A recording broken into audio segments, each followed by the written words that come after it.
Heavyweight champion, Larry, the Easton Assassin, Holmes.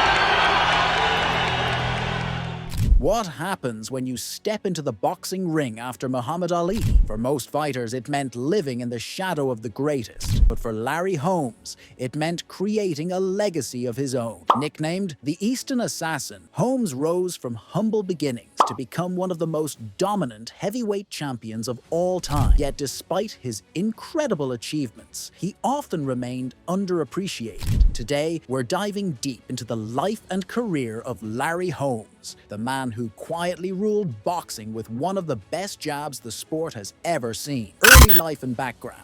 Larry Holmes was born on November 3, 1949, in Cuthbert, Georgia, the fourth of 12 children. When he was just 7 years old, his family moved to Easton, Pennsylvania, a working-class town that would later earn him his famous nickname, the Easton Assassin. Life wasn't easy for Holmes. His father left the family when Larry was young, leaving his mother to raise all 12 kids on her own. To help make ends meet, Holmes dropped out of school in the 7th grade and took odd jobs to support his family. He worked in a car wash, drove a dump truck, and even labored in a quarry. These experiences built a toughness in Holmes long before he ever set foot in a boxing ring. Discovering boxing, Holmes didn't grow up dreaming of being a boxer. In fact, he stumbled into the sport almost by chance. As a teenager in Easton, he got into street fights. But one day, he decided to try his hand at boxing in a local gym. That decision changed everything. By the early 1970s, Holmes had developed a passion for the sport. His natural athleticism, combined with a strong work ethic, made him stand out quickly. He wasn't the flashiest fighter, but what he had was discipline and a jab that would become one of the most powerful weapons in heavyweight history. The sparring partner years. Holmes turned professional in 1973, but before he ever made a name for himself, he spent years as a sparring partner, and not just for any fighters. He sparred with legends like Muhammad Ali, Joe Frazier, and Ernie Shavers. Being a sparring partner wasn't glamorous. Holmes was often paid little, and sometimes took punishment from the very best in the business. But instead of breaking him, it molded him. He studied Ali's movement, Frazier's toughness, and Shavers' power. Piece by piece, Holmes built his own style,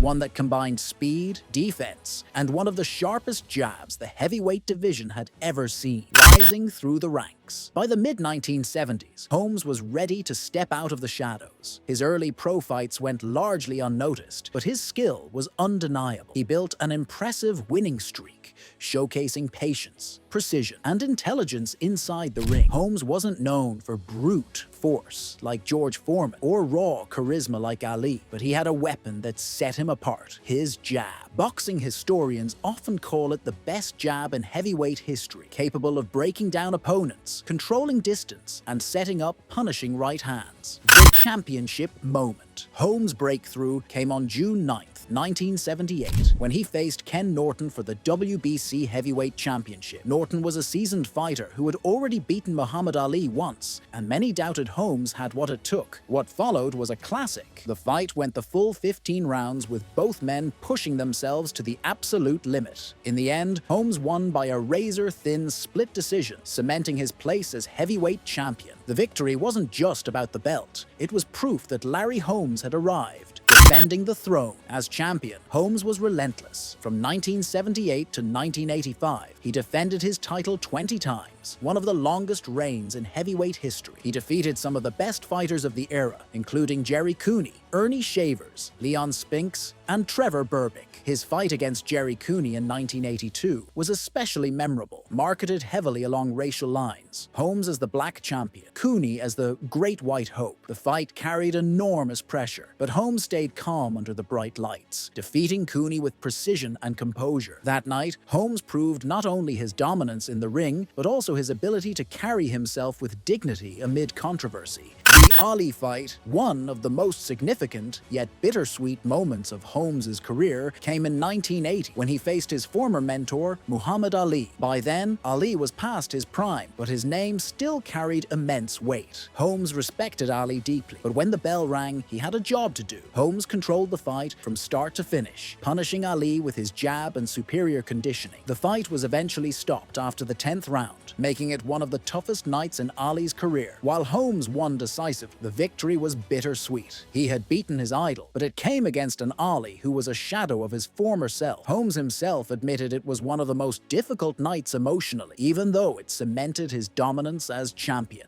nearing Marciano's record. By 1985, Holmes had defended his heavyweight title 20 times and stood just one victory away from tying Rocky Marciano's legendary 49-0 undefeated record. Holmes was 48-0, and fans wondered if he would be the one to rewrite history. But on September 21st, 1985, Holmes faced Michael Spinks, a former light heavyweight champion who moved up in weight to challenge him. In a shocking upset, Spinks won by unanimous decision, handing Holmes his first professional loss. Holmes demanded a rematch, but once again, Spinks won by a close decision in 1986. Those two fights not only cost Holmes the chance to match Marciano's record, but also shifted the spotlight to a new generation of fighters. Later, career and comebacks. Holmes briefly retired after the losses to Spinks, but like many fighters, the lure of the ring was too strong. He made several comebacks over the years, even challenging a young Mike Tyson in 1988. The Tyson fight was brutal. Holmes was stopped in the 4th round, but it showed his willingness to face anyone, anytime. Holmes continued fighting into the 1990s and even into the early 2000s, finally retiring in 2002 at the age of 52. His final record, 69 wins, 6 losses, with 44 knockouts. Life outside the ring. After boxing, Holmes transitioned into business and broadcasting. He invested in restaurants, real estate, and even hosted a talk show. Unlike many fighters who struggled financially after retirement, Holmes managed his money wisely and built a comfortable life for himself and his family. Holmes also became a respected voice in boxing, often speaking about the struggles fighters face outside the ring and the importance of financial planning. Legacy and impact. Larry Holmes may not have had the flash of Ali, the power of Foreman, or the charisma of Tyson, but he had consistency, skill, and resilience. His jab is still considered one of the greatest weapons in boxing history, and his 20 successful title defenses remain one of the most impressive records in heavyweight boxing. More importantly, Holmes represented perseverance. From poverty in Easton to the heavyweight championship of the world, his journey is a testament to hard work and determination. While he often felt underappreciated during his career, history has come to recognize him as one of the greatest heavyweights to ever step inside the ring. Larry Holmes wasn't just a champion. He was a survivor, a grinder, and a master of the sweet science. He fought through poverty, rejection, and the shadows of legends, carving out a legacy that stands tall in boxing history. So while names like Ali, Tyson, and Foreman often dominate the conversation, true boxing fans know the truth. Larry Holmes, the Easton assassin, deserves his place among the all-time greats.